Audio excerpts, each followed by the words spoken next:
Hey there, so in my last video on moving platforms, I discovered there was an error where the platform would sometimes get stuck at a target, particularly when it was moving quickly and even more often when it would go into that stop position.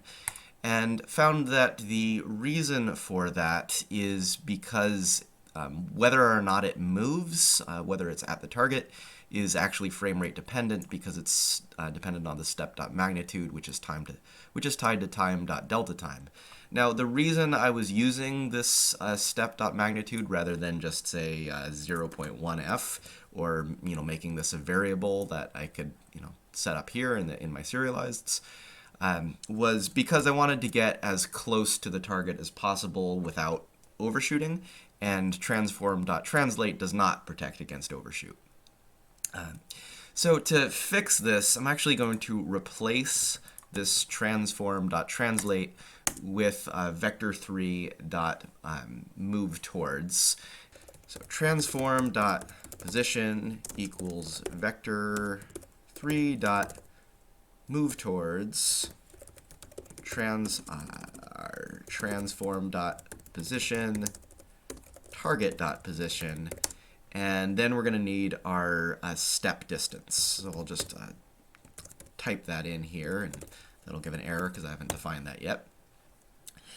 And then we can actually simplify some of this stuff down. We don't really need our direction anymore.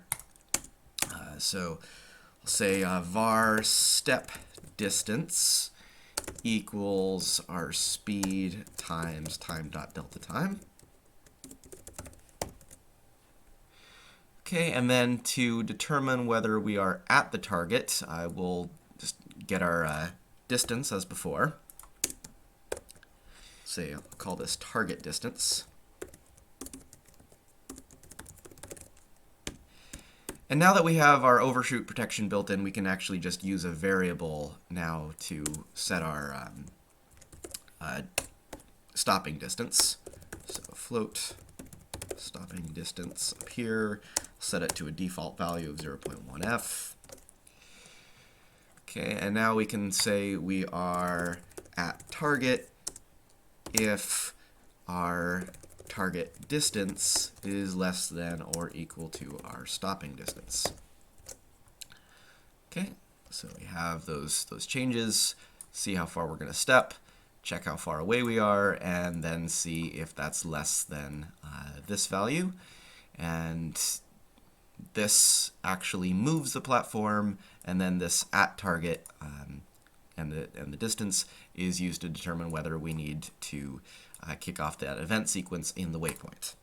So let's see how this runs now before I delete all that commented out code. Platform moves there, bounces around, and stops. See if I speed it up even faster. Still seems to be working fine. All right, so I'll just clean up some of that code that I don't need anymore.